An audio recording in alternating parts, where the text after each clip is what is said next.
Sarah Ferguson finds herself in a deeply uncertain position. As the eviction deadline from Royal Lodge draws ever closer, she and her former husband Andrew Mountbatten Windsor must vacate the Grand Windsor property by late January 2026. Insiders now reveal that Sarah has no confirmed new residence lined up once the moving vans arrive at the historic mansion. Royal Lodge has been their shared home since 2008. Despite their divorce more than 3 decades earlier, the couple famously described themselves as the happiest divorced pair, living together under one roof in quiet companionship. That unique arrangement provided Sarah with stability and a sense of belonging within the royal orbit. Now with the lease formally surrendered, the future looks precarious. King Charles III initiated the process by revoking Andrew's titles and ordering the couple to leave the Crown estate property. Andrew will relocate to a modest 5-bedroom house known as Marsh Farm on the Sandringham estate in Norfolk.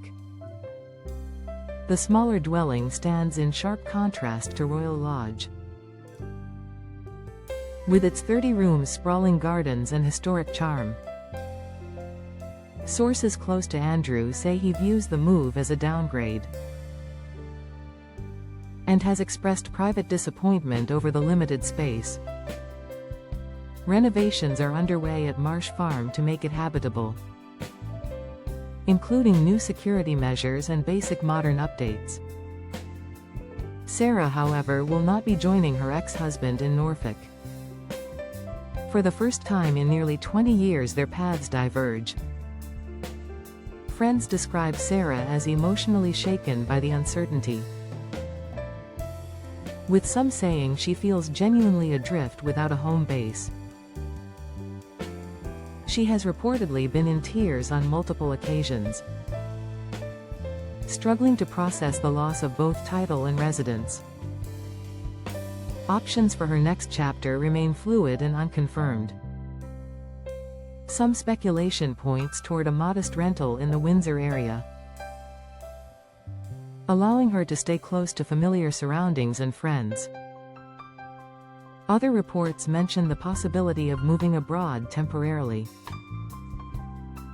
perhaps to Portugal, where her daughter Eugenie owns property. Eugenie spends significant time in the Algarve region and could offer her mother a supportive place to regroup. Sarah has also been linked to friends' homes in quieter locations, where she might stay short-term while searching for permanence. She has ruled out moving in permanently with Princess Beatrice, who lives with her husband Edoardo Mappelli Mazzi in the Cotswolds. Beatrice values her privacy and family routine too highly for such a long-term arrangement to feel realistic. Close confidants say Sarah is determined to regain independence and carve out her own space after so many shared years. The emotional toll of this upheaval cannot be overstated. Sarah has confided to friends that she feels on edge, worried about finances, security, and her place in the world. Losing Royal Lodge strips away not just a house, but a symbol of the life she built after the divorce. Andrew's scandals, particularly his Epstein connections, triggered the palace's firm decision to distance him entirely. King Charles and Prince William want a leaner modern monarchy, free from ongoing controversy and negative headlines. William in particular has pushed for Andrew's marginalization, viewing his uncle's presence as a risk to the institution. Sarah, by association, has been caught in the same fallout. Though never directly implicated, she remained loyal to Andrew. supporting him publicly and privately through every storm. That loyalty now costs her the home she cherished. Royal Lodge itself holds deep sentimental value for Sarah. She helped renovate parts of it over the years, adding personal touches that made it feel like theirs. The gardens, the cozy sitting rooms, the family memories, all now belong to a chapter that is swiftly closing. As removal preparations intensify, the mood inside grows somber. Staff who have served the couple for decades face redundancy, though generous severance packages have been promised. The property's future remains unclear at present. Some suggest it could house another royal family member, while others believe it may be repurposed entirely. For Sarah, the practical realities loom large.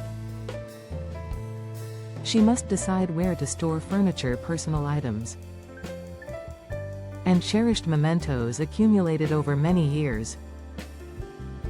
Financial pressures add another layer of concern. Although she receives some income from books appearances and past settlements, her lifestyle has relied on royal perks. The peppercorn rent at Royal Lodge kept costs remarkably low,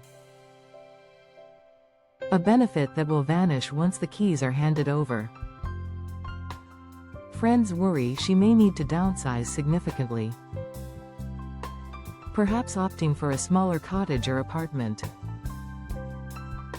Yet Sarah's resilient spirit shines through the difficulty. She has always bounced back from setbacks with humor and an unshakable belief in new beginnings. Those who know her best say she is quietly exploring options, refusing to let despair define this transitional moment.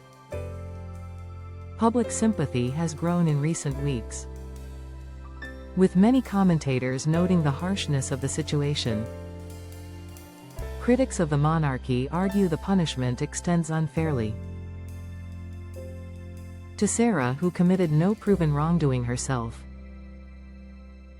Supporters of the king counter that tough decisions protect the crown's reputation in an era of intense scrutiny. Meanwhile, Andrew grapples with his own isolation. His daughters Beatrice and Eugenie maintain limited contact, especially Eugenie, who has reportedly drawn firm boundaries. The estrangement wounds him deeply, compounding the loss of home status and daily companionship with Sarah. The couple's long post-divorce bond, once seen as admirable, now appears strained under institutional and personal pressure. As January 2026 approaches, the clock ticks relentlessly.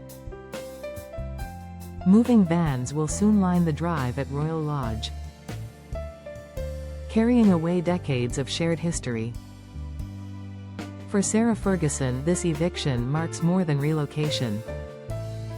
It represents the final unraveling of a unique royal chapter, one defined by forgiveness, resilience, and quiet loyalty. Where she lands next remains unknown to most observers. Yet those closest to her express confidence she will adapt, finding a new path even amid such profound uncertainty. The coming weeks promise emotional farewells and fresh starts. Sarah's story continues to captivate because it feels so human. A reminder that even royal-adjacent lives face fragility. Her living situation hangs truly in the balance, as one door closes and others hesitate to open. The world watches, waiting to see where she goes, and how she rebuilds after losing so much at once.